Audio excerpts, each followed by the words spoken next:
Sa akin, kailangan Korte Suprema dahil malalim na, malayo na eh.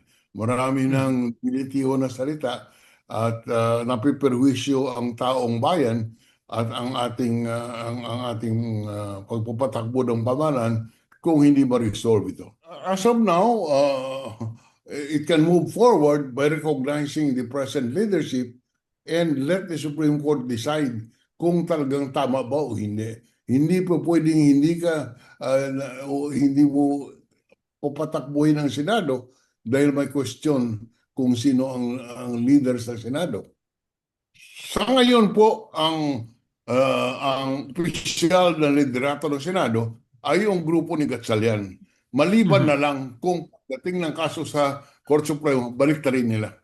So Mhm. as I would repeat, yan po ang reglamento natin dahil sa hindi mo naman po pwedeng sabihin, ay, mali yan, huwag mong gawin. Dahil pag ganyan ang patakaran mo, wala mangyayari kung mayroong question sa isang bagay na ginagawa ng opisyal ng pamahalaan. At may kapangyarihan po ang Korte Suprema upang tingnan ito. Ngunit pwede rin sasabihin ng Korte Suprema, hindi ayaw kong sumali dyan sa hidwaan ng mga politiko or yan sabi na, this is a political question, we don't want to intervene. Hindi natin alam, pero dapat dalhin po sa Supreme Court.